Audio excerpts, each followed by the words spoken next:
Bonjour, dans cette deuxième partie du TD sur la dynamique des populations, on traitera la croissance des populations, notamment la croissance logistique.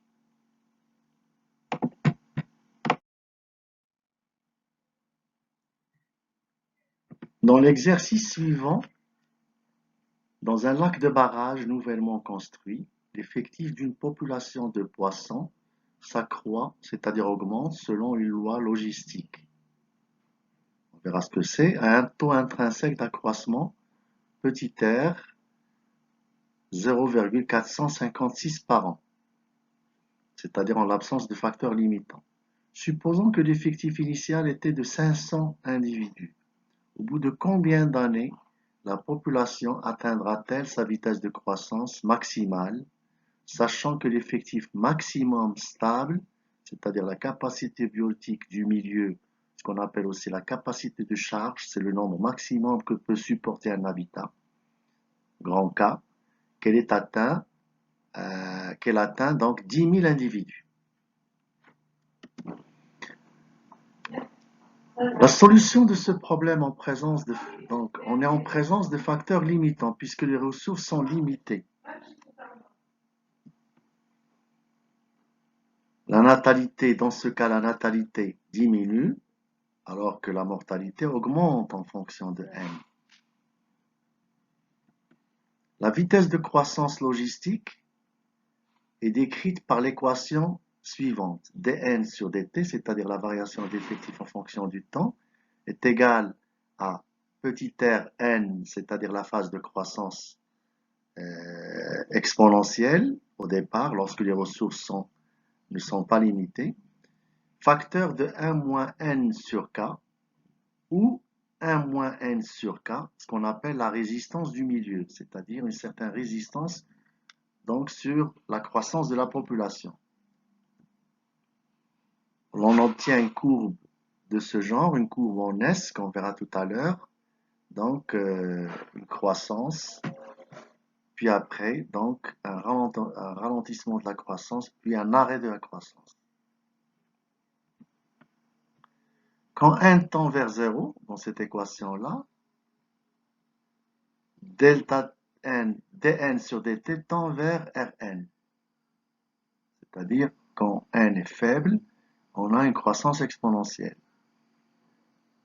Quand n tend vers k, plutôt vers k, on a donc cette différence est nulle et on aura donc dn sur dt tend vers 0, c'est-à-dire on a une croissance nulle. Ici, on démontre que la vitesse de croissance est maximale quand n atteint la moitié de la capacité de charge du milieu, c'est-à-dire n est égal à k sur 2. Ceci s'obtient quand la dérivée seconde de dn sur dt, la dérivée seconde est égale à 2r moins rk sur n est égal à 0. D'accord? D'où l'on extrait n est égal à k sur 2. On remplace n donc par k sur 2 dans l'équation dn sur dt et on aura r dn sur dt maximum est égal à rk sur 4. On remplace par les valeurs de l'énoncé. 0,456, c'est le petit r, fois k, 10 000, divisé par 4, donc 1140 individus par an. Ça, c'est la production maximum de la population. dn sur dt augmente quand n est inférieur à k sur 2 et diminue quand n est supérieur à k sur 2, comme on le voit sur la courbe ci-dessous. Voilà, dn sur dt augmente jusqu'à atteindre un maximum de rk sur 4, puis diminue jusqu'à ce que n est égal à k et devient donc nul. Voilà.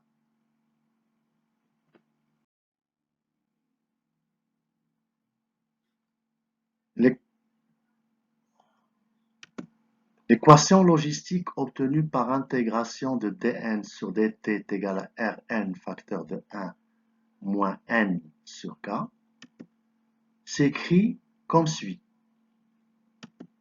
NT, effectif au temps t, est égal à grand K, la capacité de charge, sur 1 plus petit c exponentielle moins petit rt. Cette équation décrit une courbe en S dite sigmoïde, où petit c dans cette équation est égal à une constante d'intégration qui est la différence entre K, capacité de charge, moins l'effectif initial, sur l'effectif initial. Dans notre cas, c'est 10 000 moins 500 sur 500, qui est égal à 19. La question posée est au bout de combien de temps la population atteindra-t-elle sa production maximale, c'est-à-dire sa vitesse de croissance maximale. On applique donc l'équation logistique et on extrait le temps t. Donc, on a nt, facteur de 1 plus c exponentielle rt est égal à k. D'où la vitesse de croissance maximale ou production maximale, donc qui est atteinte à n quand n est égal à k sur 2, donc 1000 sur 2 est égal à 5000. D'où 5000 facteur de 1 plus 19 exponentielle moins 0,456t est égal à 10 000. On divise les deux parties par 5000 et on déduit t qui est égal à log népérien de 1 sur 19 sur moins 0,456, ce qui est à peu près égal à 6 ans et demi, c'est-à-dire après 6 ans et demi, ce qui correspond au point d'inflexion de la courbe ici. Donc, la vitesse de croissance est maximale quand n est égal à k sur 2.